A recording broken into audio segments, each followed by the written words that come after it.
Over the years, I have came to the conclusion that West Indies cricketers have no shame, no pride in their performances.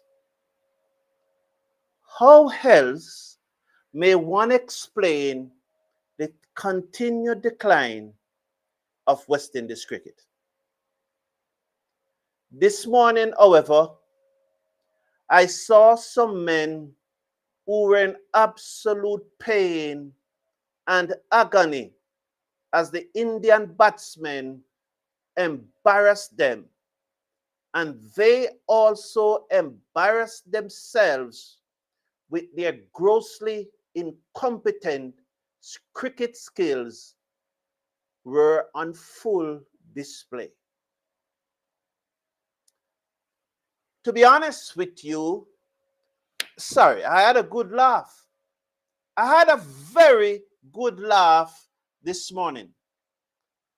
I found solace and my heart was filled with joy. My soul rejoiced as I saw 11 miserable men in deep distress looking for somewhere to hide in full glare of the cricket world. Many years ago, my grandmother told me that dogs were easily embarrassed, but they were also easily to forget. And that's why they came back and do the same thing time after time, although you embarrass them. It is my hope that since it took members of the West Indies cricket team so long to achieve shame status, it will take them an equally long time to forget. And as a result, they will finally get the motivation to do something about their inept, inadequate, and incompetent cricket pedigree. Usually when the West Indies team is losing, I would be very sad. I would be disappointed. I would be upset. That's usually. But this morning, as I saw the look of utter agony on those youngsters' face and the distressed disposition of their body language, I was very, very happy. And I had no choice but to blurt out, effing great. I really, really had a great laugh this morning. Hello, everyone. Welcome to the #1 cricket channel in the Caribbean. I'm very happy for you to join me this morning. I appreciate you being here as usual, and I hope to get some interaction from you as we do this short review of the second day's play of the first test match between India and the West Indies in Ahmedabad, India. As you know, India resumed this morning on 121 for 2 in reply to West Indies' meager 162 bowled out on the first day. Well, they added 97 runs in the first session. They added 108 runs in the third session. And in the final session, they added 122 runs. And at the close, they were 448 for 5. At one stage, they were 214 for 4 as the West Indies bowlers got stuck in. But Joel and Jadeja, J Square, had a 200, a double century, fifth wicket partnership to take West Indies out of the game. Both batsmen completed century as the West Indies bowlers and fielders toiled under the weight of experienced and capable batsmen. So at the end of the day, they closed on 448 for 5. Looking back at the day's play, I believe that the West Indies bowlers bowl good without being great. They were let down, of course, by some shabby fielding. Brandon King and Jamel Warrican in particular will have days that they don't want to come back again. Although in the case of Warrican, he has these days very often. Having allowed only 3.6 runs per over in a day's play, and with most of those runs coming in the last session, by and large, the bowlers stuck to their task very well. I believe, however, if the fielding was better, then we would have even limited India to a less score. One of them, there are two shocking things, and it has to do with Sheo. No, sorry, one has to do with Sheo wicket keeping. When you look at Sheo performances behind the stump, one has to wonder, what did Darren Sammy saw in Sheo why he is keeping wicket? You also have to ask, what did Darren Sammy saw why he chose Ruston Chase to captain the West Indies Test team? In the first over of play this morning, first over, your highest rank high CC bowler, your premier fast bowler, fresh in the morning, Ruston Chase only had one slip to Jaden Seals. One slip. And to make matters worse, that slip wasn't even first slip. You could say probably second or second and a half. First over. As a result, Jaden Seals nicked off KL Rahul in the first over. Where the ball went? Straight through first slip, down to third man for 4. This is not a part of the criticism for Hope. He's poor. He's poor as a wicket keeper. Everyone can see. He has not impressed in the four matches that he has kept for West Indies thus far. And those are the decisions that the greatest West Indies coach of all time is making.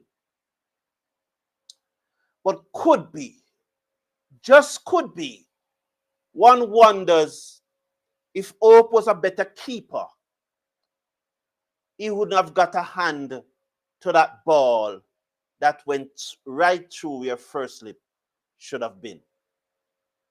Not a criticism of him. The criticism largely rests with Ruston Chase, the captain. And when you up that criticism, it goes to Darren Sammy for choosing Ruston Chase as captain. There are many little issues with the captaincy that someone would have probably done it a different way. I would have probably done it a different way. I don't really criticize captains for those things because it's all about how you would have done it. But I do not see on the second morning of a test match, when you need wicket early, your premier fast bowler running in fresh, and you have only one slip, and that slip was probably 2.5 or third slip. I don't understand that. As I said, the West Indies bowlers, I think, stuck to their chance very well. And I'm also particularly happy that Johan Lane, although he did not get any wicket, for those of you who don't follow West Indies cricket as much as I do, and you would have heard me saying a lot that Johan Lane is Jaden Seals at 21. And I'm almost certain that when you saw him bowling today, you would agree with me. He never get any wickets, but he was good. He wasn't great, but he was good. He was tidy. He was decent. Jaden Seals bowls his 19 overs, 2 maiden, 1 for 53. He's a premier fast bowler, 2.78. And that's what great bowlers do. When you're not getting any wickets, you stifle the runs. And so, against a powerful India batting lineup, 19 overs, 2 maiden, 1 for 53, 2.78 runs per over. That's Jaden Seals. Johan Lane, in his first international match for the West Indies, and this is why I have so much hope for this young man. I keep on telling you that he's 5th on my chart. Seals, the two Joseph, Anderson Phillip, and Johan Lane. Probably this performance have even elevated him to 4th. But maybe, just maybe it's his first. So maybe I'm praising him too quickly. I want to reserve my praise, but I must point out the fact. 15 overs, no maiden, none for 38. And if my memory serves me right, that last over went for 9 runs. Nonetheless, he ended the day's play with an economy of 2.53. 2.53. And that is why I have so much ratings for this young man. Didn't get any wicket, but his ball never traveled. I rate this young man. And in particular, after the death of a family member, and for him to come back so well, it shows some mettle. Justin Greaves was West Indies' most expensive bowlers. His 12 overs went for 59 runs at almost 5 and over, because 5-12 is 60. So, at almost 5 runs and over. Warrican and Carripier, they bowl most of the over. Both bowled 29 overs. Warrican 5 overs, 1 for 102, an economy of 3.51. Warrican also bowled well. All the bowlers bowl well, as you saw, 3.5 is okay. Again, towards the ends of the day's play, as the West Indies players tired and their balls start to travel and the Indian batsmen start to capitalize, Warrican came in for some flocking at the late stage. But at one time, before he bowled that last spell, he was going, I think, at 2.3 runs and over. As in that last spell, they really took to him just before the close of play. Carripier, congratulations to him for getting his first international wicket, first test wicket for the West Indies. His 29 overs went for 91 runs, 1 maiden, 3.13. And Ruston Chase, unsurprisingly, bowled 24 overs, 3 maidens. He picked up 2 for 90. The West Indies captain just went for 3.75 runs per over. Not bad. Could have been better with the economy, but you'll take 2 wickets for at that economy any day. He's an off spinner. He's playing to one of the bowling to a set of batsmen in the world who are probably the best batsmen of spin in the world. I don't think India is going to declare. You are playing a too-much test series. You're in a position where you cannot lose the match again. You don't declare. You just don't declare. There's no chance of rain. It is expected that the next 3 days will be fine.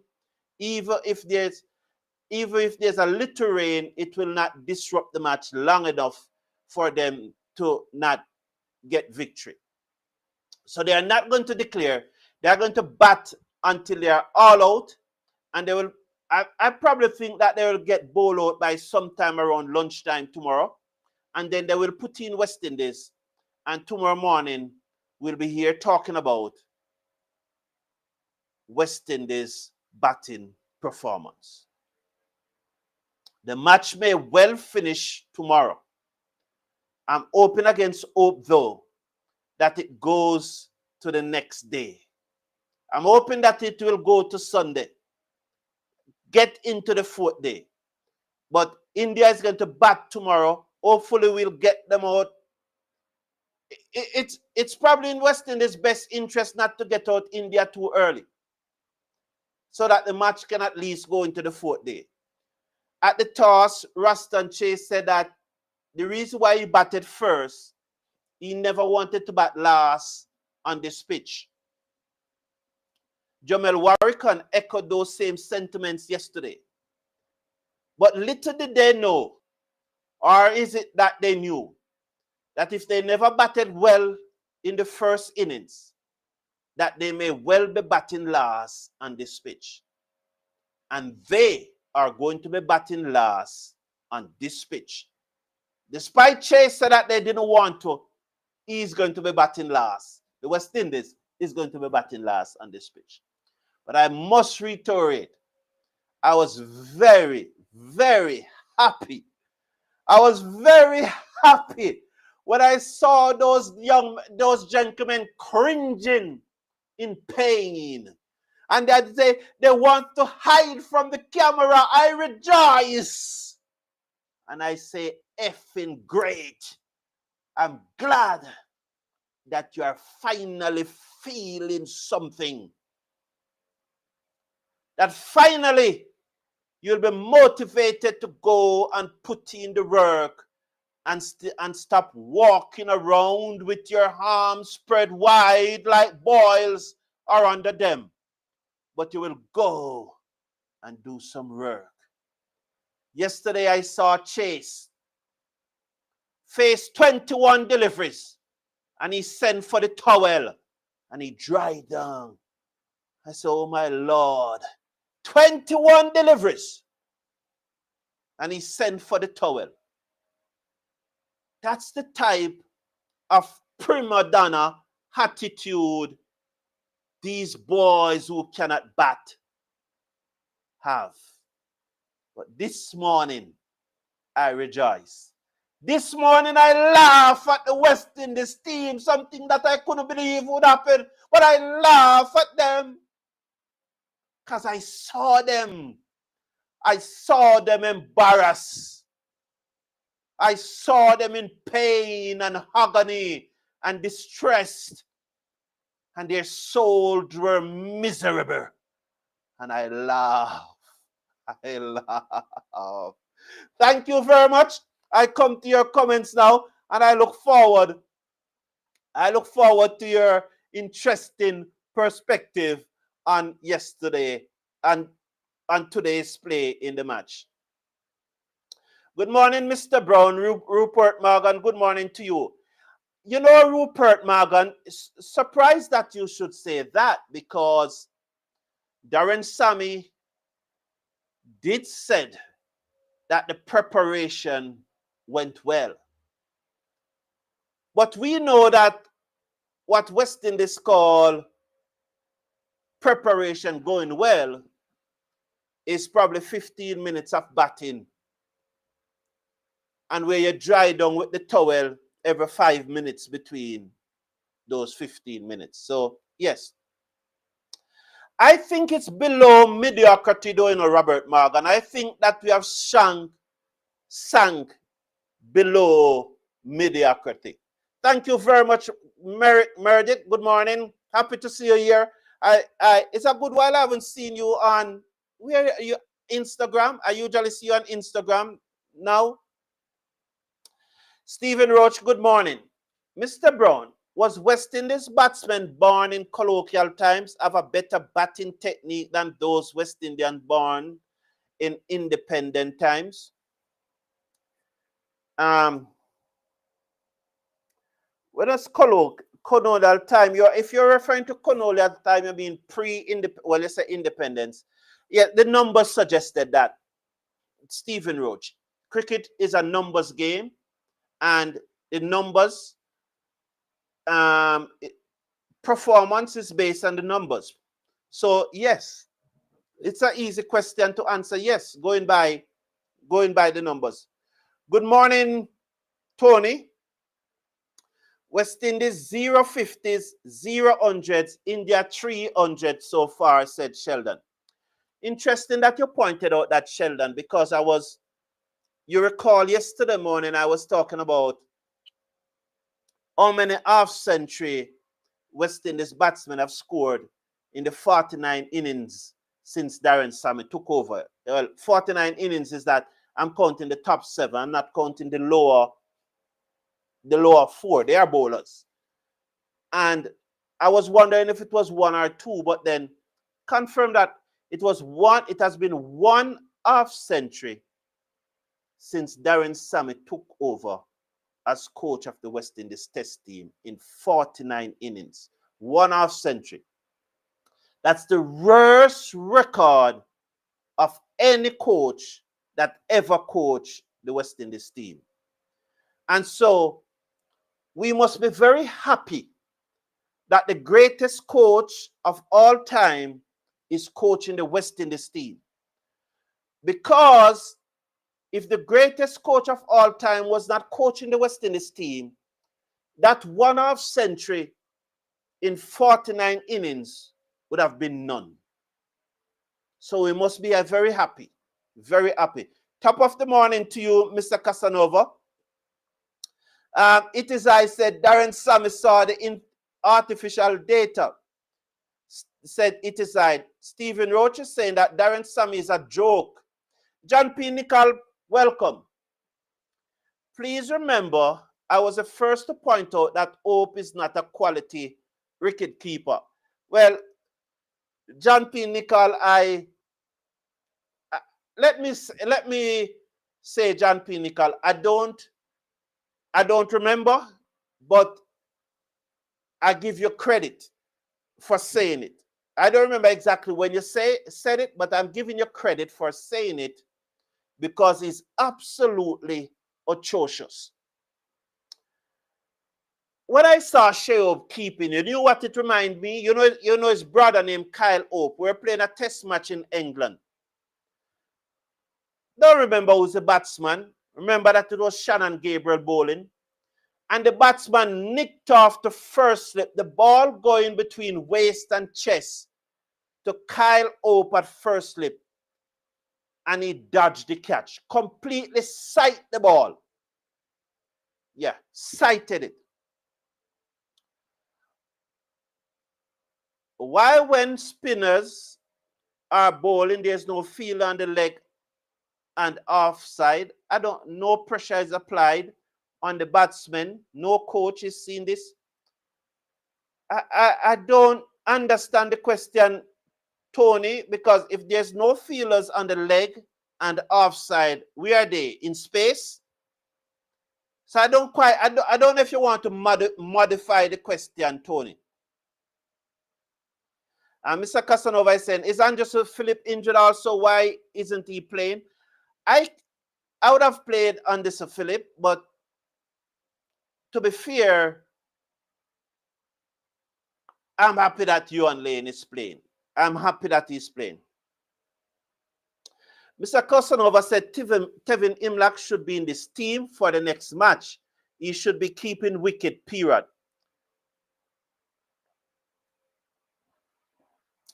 I agree with that. He cannot do any better worse than Shai Hope. So I would agree with picking Tevin Imlach for the next match. However, Mr. Casanova, one, you have to understand the dynamics. The negotiation to get Shai Hope to play Test cricket was that he would be the wicket keeper. So when you remember when there was this big public relation campaign behind Darren Sammy that he can get the white ball players to play Test cricket. The Pooran, the Hope, the Admire, the Rutherford, the Powell, he could get them. It so happened that it appears that on a Brandon King that he could convince, and Brandon King was at a what you'd call now at an uncertain time in his future. So he run at the offer to play the red ball cricket. He was more readily to accept it. Now Shai Hope was not readily to accept it. But so Darren Sammy has to bend forward. And when he bent forward, Shai Hope said, "This is what I want. I must be the keeper of the Test team so that if my batting is failing, I am the one who have the gloves. And secondly, you have to appoint me captain of the T20 team so I cannot get dropped from the T20 team because I am going to be playing Test cricket, so I will not be able to work on my T20 game as much as I want, and it's T20 I really want to play. So you have to make me captain so that I don't get dropped from out of the T20 team." So you have to understand the dynamics of the negotiation. So while I agree with you that Tevin Imlach should play the next match, it is unlikely that he's going to play. Sheldon Smith is saying, Anderson Phillip as at times, well, it's a typical Sheldon point, bigging up and running his normal PR campaign behind his countrymen, you know. So it's typical Sheldon point. The spinners look really toothless as I thought they would be, Kevin Joseph.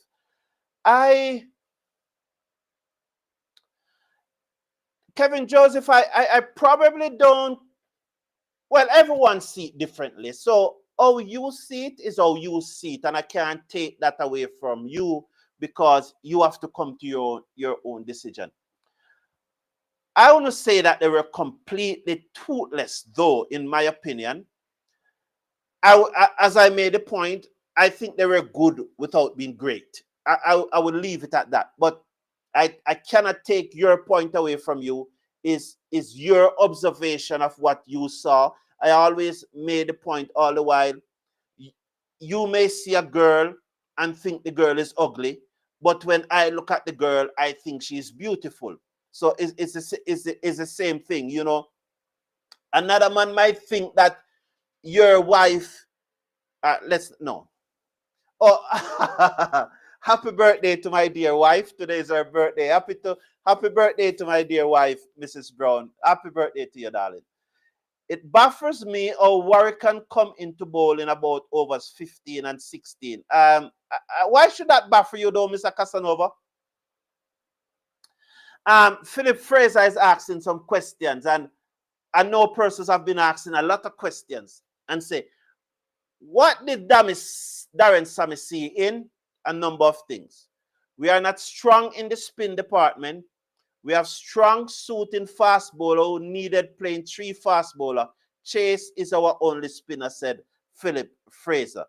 All right, thank you, Philip Fraser. Mr. Casanova is saying that he's expecting India to declare. I'll be very, very surprised if they do. You don't declare in the first test match of a 2-match series, which you know you cannot lose. You don't declare in the first one. You don't.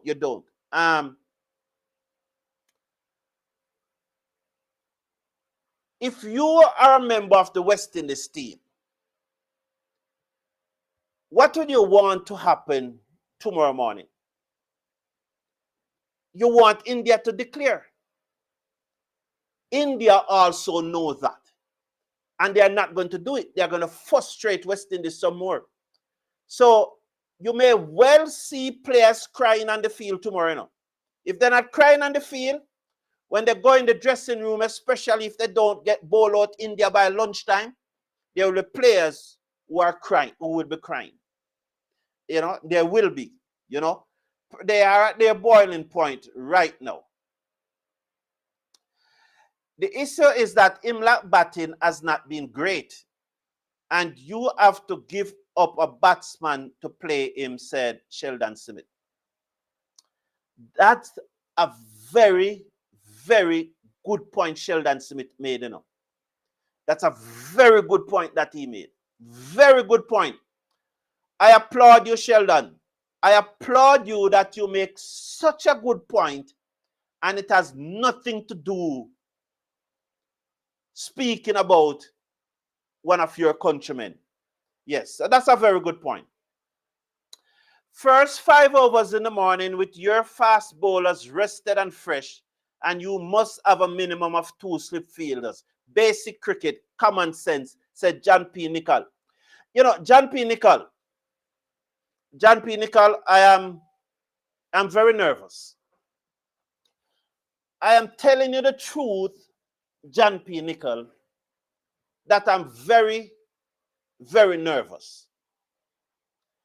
I am nervous because you are agreeing with me too often. And I'm perturbed. I'm perturbed that you're agreeing with me so often, John P. Nichols. Absolutely perturbed. And I'm nervous. Good morning to you too, Farrell Francis. You'd be a good captain or coach. You are very intelligent. Wow, my head swell. Thank you, Farrell Francis, but I felt nervous just now. My head swelled. Thank you for the compliment. I really, really enjoy that. You know, but I can just feel my body swelling, you know. Thank you, boss. Thank you. Darren Sammy is the worst coach. Sheop is not a genuine wicket keeper. But Farrell Francis, how dare you call Darren Sammy the worst coach? Aren't you afraid? Aren't you afraid to call him the worst coach, Farrell Francis? Yes. I will pass it on to her. Maybe she's listening. West Indies has regressed to the level of the 1960 standard, said. But the 1960 standard, I think, was higher than this. And it's a good point that they have regressed. But as I said in my opening monologue, for the first time, I saw a West Indies cricket team that looked really ashamed. You look at them out on the field and they want to hide. They want to sink below the ground. They were so afraid. They were mocked. The commentators were being very sarcastically jeering them. You know, and you look at, I remember I saw a ball went to the batsman looked to reverse sweep and Chase got his feet tangled. There's another one on the boundary that I don't know what brand. There were so many things, you know, just so many things. I'm here working from the hospital, but I'm always tuning into the channel. Okay, Merrick, big up yourself. Only Jaden Seals has a mindset to be the best bowler in the world. Well, he said it, but I don't. He said that, of course, and you expect him to say that. I'm telling you the truth. And in my opinion, I am not worried about West Indies bowling that much, you know. What Shamar is 26. Jaden Seals is 25 thereabout. Yuan Lane.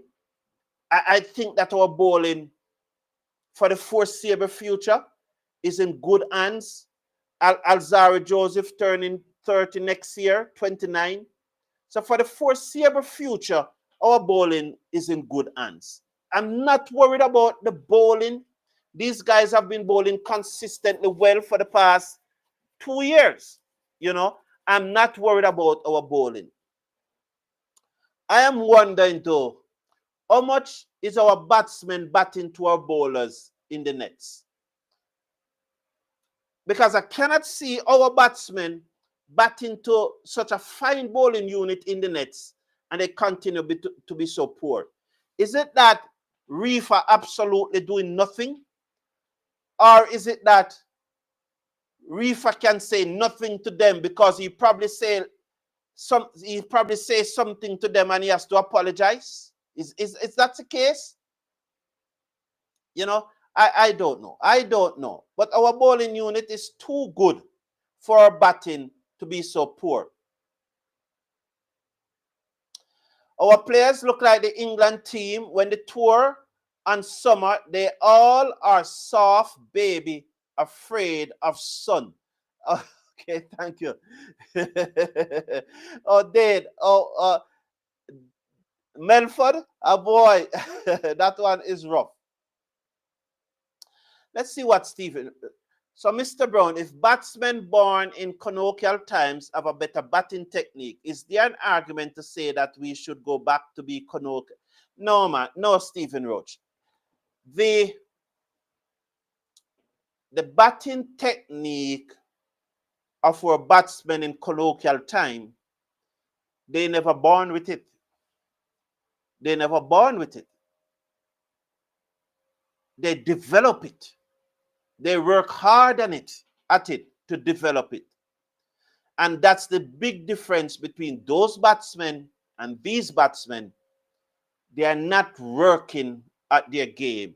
And that's why I continue to say, why do you pay people retainers who are not working diligently to improve the game? What are you paying for them for?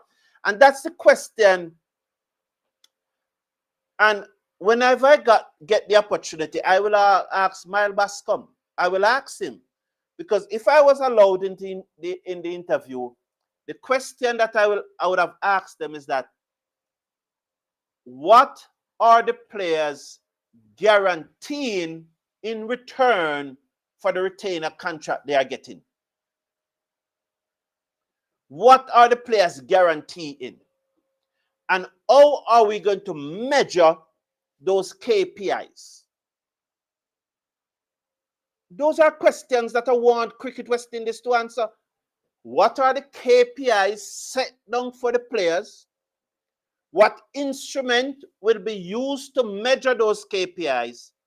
And what are they guaranteeing in return for the retainer contract they are getting? Because Cricket West Indies, you can't just dish out money and don't know what you are getting. Or is it that you know what you are getting and you are satisfied with what you are getting? So the next time I have a talk with Miles Bascom, those are things that I will want to find out.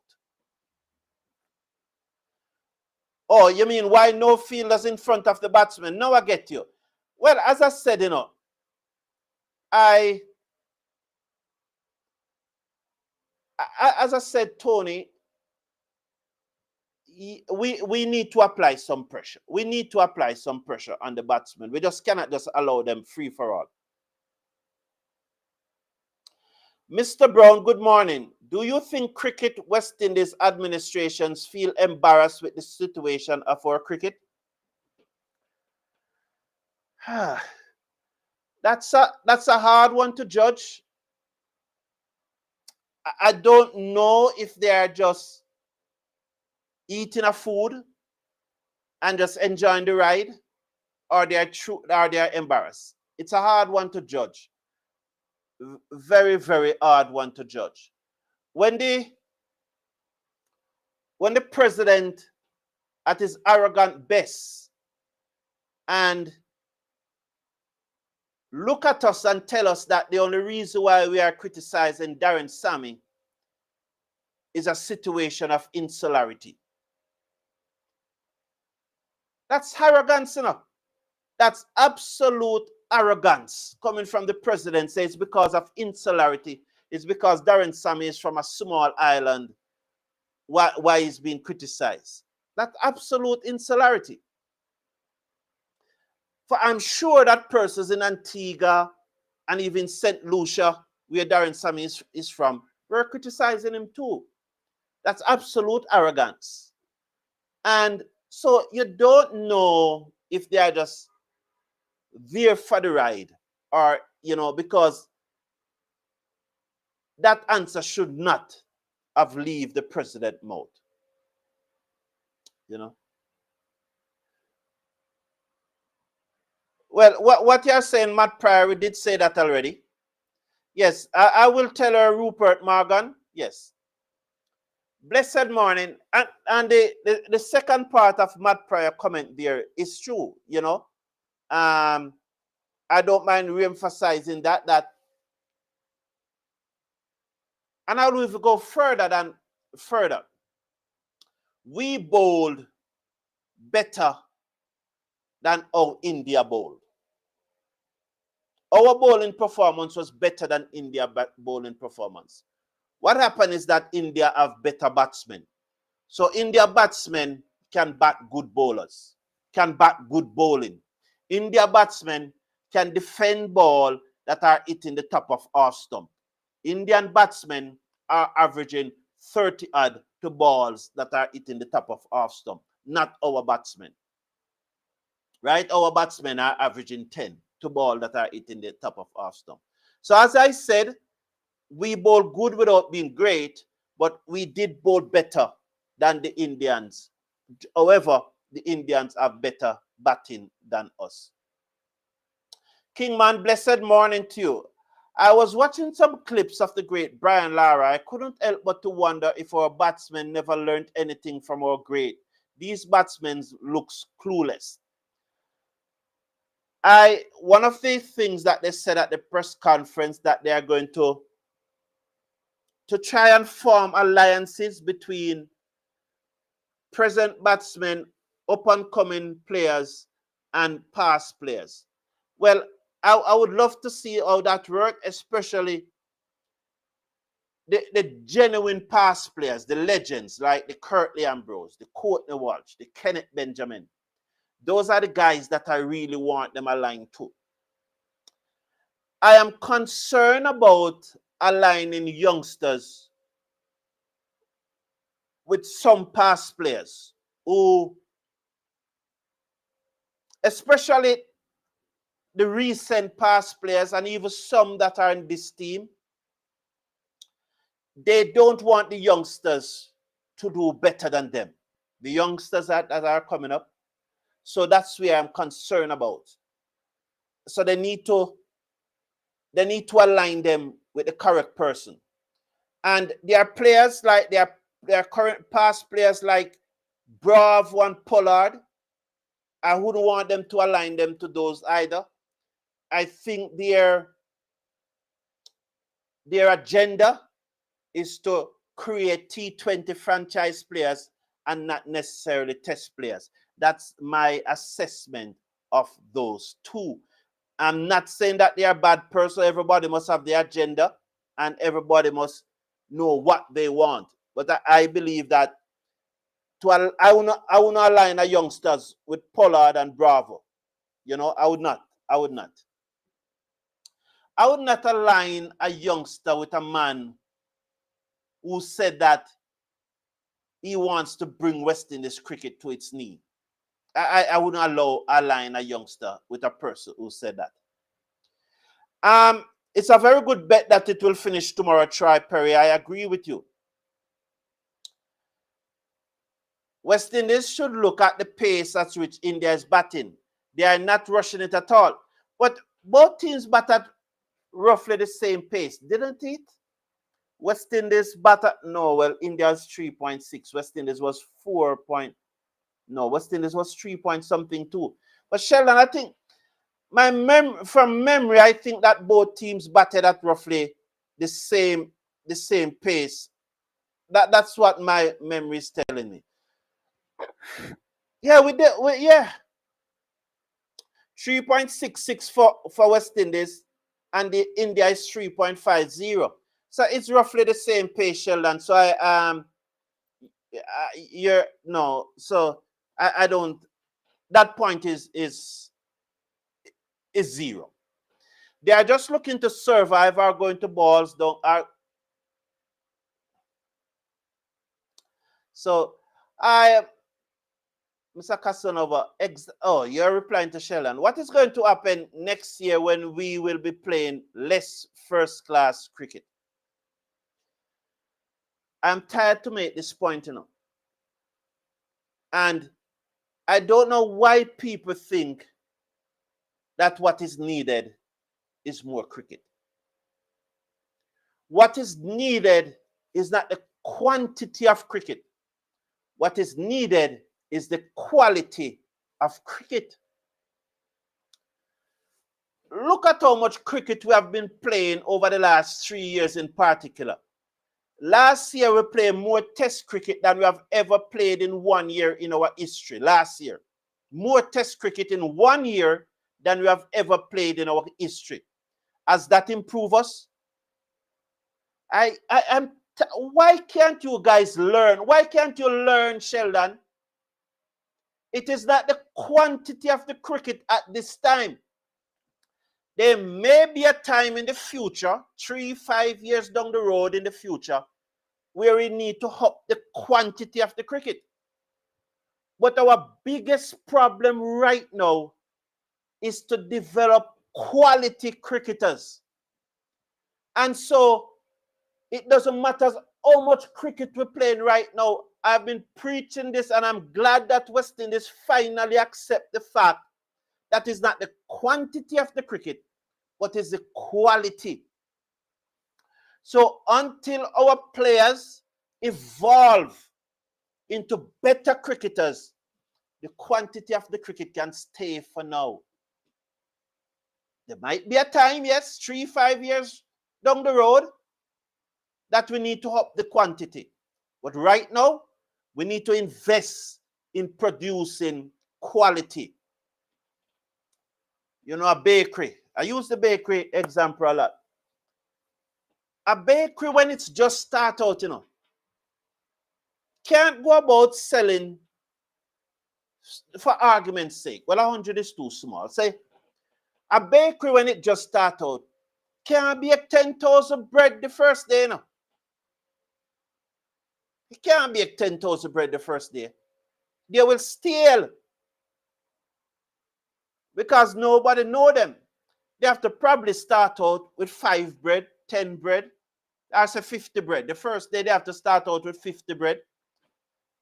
And that continue until they realize that the 50 bread start run out of daytime. Then they move it to 75, and gradually with that same principle until it reach 1,000. It's the same thing. West Indies need to develop quality cricketers before they start about more matches. Quality cricketers. That's what is needed. And I've said it so many times.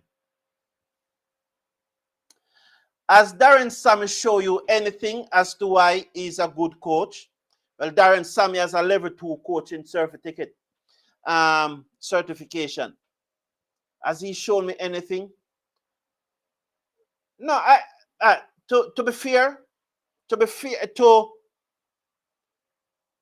give my own judgment on Darren Sammy, he's out of his depth. He's out of his depth. He cannot manage. Good morning, my good friend TV and Cricket Power Play. Big up yourself, Elton Tucker from over there in Florida, man. Respect, man. Glad to have you here. I appreciate you much, man. And remember, as I always said, check out TV and Cricket Power Play. If you are streaming any cricket, wedding, whatsoever it is that you are doing, a function and so on, check out TV and Cricket Power Play, man. He's the man for the job in Florida, Atlanta, New York, all of those places. Check him out, man. Okay, you see God the Greenwich. Okay, the pace seems similar because India was taking more singles and twos. Okay, yeah, that's true. So where are you going to send those your cricketers to fix their flaws? We're not sending them anywhere. We are fixing it right here. If we, as Bascom said, and that's a very good point, that he's going to get a coach who you think that can really work on these things. So we're looking forward to that. For me, you see the Shea-Hope and the Ravman Powell and the Pooran and the Rutherford and the Brandon King and the Hetmai and those guys. I am not clear about the development of those guys, If they can find the intrinsic motivation to do so, then all well and good. Because they are reaching a time now in their career when their game has to evolve, else it will end very, very quickly. So I hope that they will find the intrinsic motivation to develop their game and play long, like somebody like Josh Butler, who's probably 35 this year. So I'm really, the academy. You see those boys at the academy? And I made a point, and this was one of the points that I made to Miles Bascom. If the youngsters in the academy cannot make their regional team, the academy is failing. Yes, the academy is failing if the youngsters at the academy cannot make their regional team. It is failing. So you don't need the academy in the regional tournaments because all of those youngsters. And I made the point, but as I said, I don't expect persons to agree with everything that you said. I don't believe that there should be a set number of 15 players at the academy. I believe that elite players should be at the academy, the very best of the best. And if those elite players are 3, then let it be 3. And if it is 30, then let it be 30. Because those guys coming out of the academy must be cream of the crop, absolute cream of the crop. And they should be able to command a place in their regional team. In my system, there is no place for mediocrity. I only want to know that the pilot who is flying the plane didn't really make it, but they're giving him a chance. If you want to be an outstanding cricketer, put in the work and we will see what you can do. There's no time to spend money on substandard players. No time. There's no time to think about chance. Give a youth a chance. The youth must show what he has. And that, for me to invest in a youth, he must display a certain standard, a certain attitude, and a certain determination to work. I can't have a boy at the academy for 1 year drilling him day after day, and after 1 year, he cannot make him regional team. I would have selected poorly. I would have selected poorly. So that's yeah. Is there any mercy rule in cricket, or the Indian team is punishing our present day team? Payback for the misery and the humiliation they suffered in the 80s and 90s. Can't blame them, it's time. Well, to be true to Brian Paul, what I want to see tomorrow is that India bat all day. Yeah. I would love India to bat all day tomorrow. Yes, it. Always a man who is supporting the West Indies team saying that.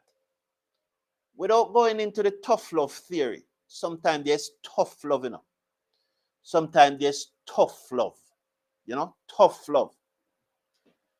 Yeah. Yes.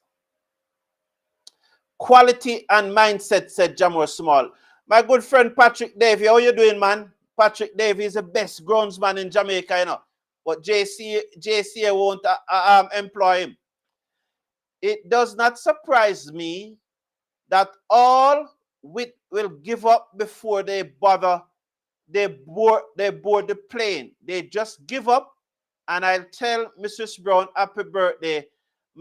Myself, West Indies team, worst West Indies team I've ever seen in my life. So Patrick Davies is basically saying that he thinks that some of these guys gave up before they board the plane. And it goes back to probably the mental resilience that we talk about so often and what Jamor Small is saying about the mindset. Yes. There.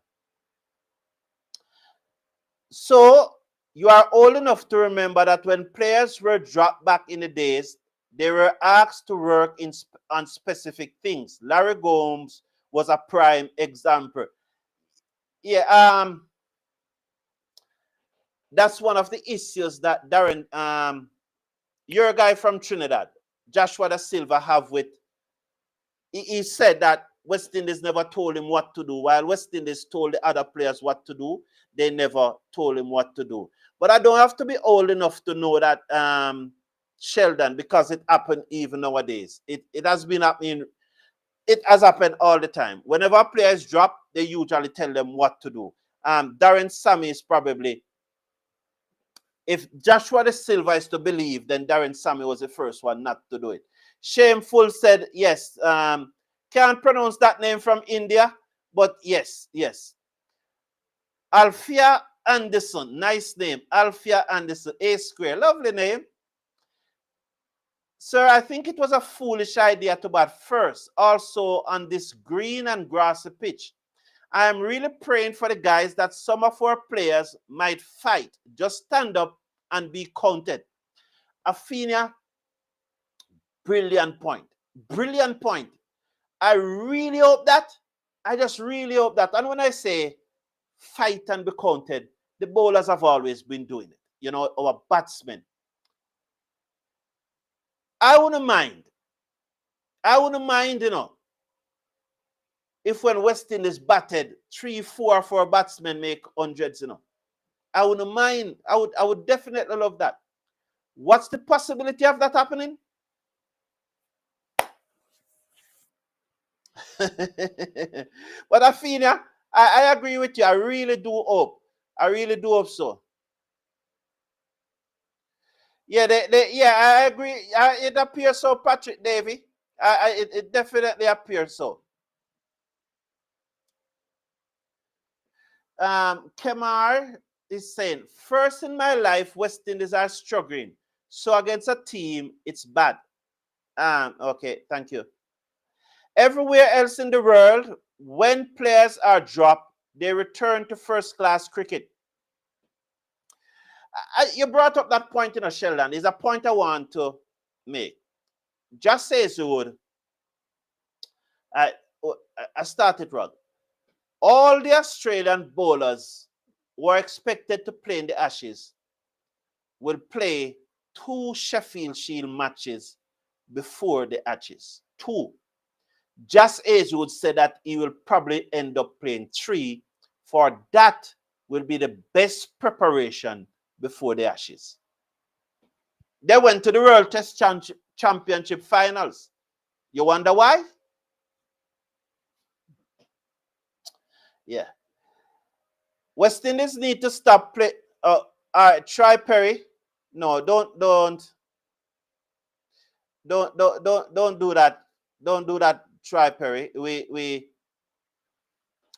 you know, the other day,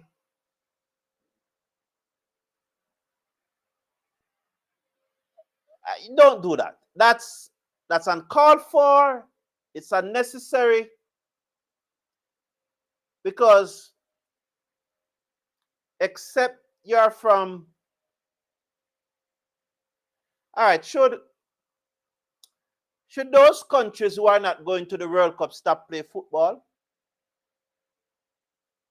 Should those countries who have their track and field athlete can't qualify beyond the first round at the Olympics stop going to the Olympic? Should they stop their track and field program? Should those countries who don't even play in the Caribbean can't even make the semi-final of the Caribbean Netball Championship play netball? No, don't do that. No, man. Don't do that, Troy Perry. Don't. Don't do that. Don't do that. Yeah. So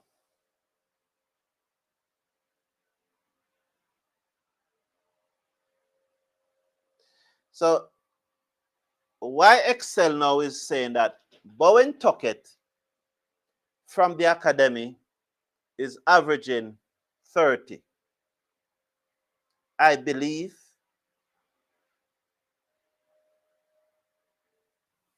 that that one gone. Because you see the problem? That's one of the problems we have, you know. A man promoting a man who is averaging 30 in our regional cricket. And he think that is good. 30, you know. Regional first class cricket, a man averaging 30. And he wants to promote him because the man is from his country. He's maybe his friend. You see the problem we have? Come on, man. Come on. No bother with that, man. I don't know what Chase was thinking, said the wonderful Roxanne Gray, about batting first, because he knew that we can't bat good. I guess he wants to finish the match in 3 days. Maybe you're onto something. Yes, man. Christopher, yeah. Thank you, Christopher Bristol. I appreciate your kind sentiments, my friend. So Sheldon Allen is agreeing with Lorenzo Allen. India batsmen were very selective and play balls and merit. Yeah, we all agree with that, you know, Lorenzo Allen. We all agree with that. Gill is a world class and he took his time. We all agree with that. We discussed that many times, man. Yes, man. Yeah, man. So we all agree with that. Have a wonderful day, everyone. I'm very glad that you are here. I enjoy the interaction as usual. I enjoy the banter, you know. So thank you, everyone. And once again, Mrs. Brown, happy birthday to you, my dear wife. Take care of yourself, and I will take care of you later too. Take care of yourself for the day, and later.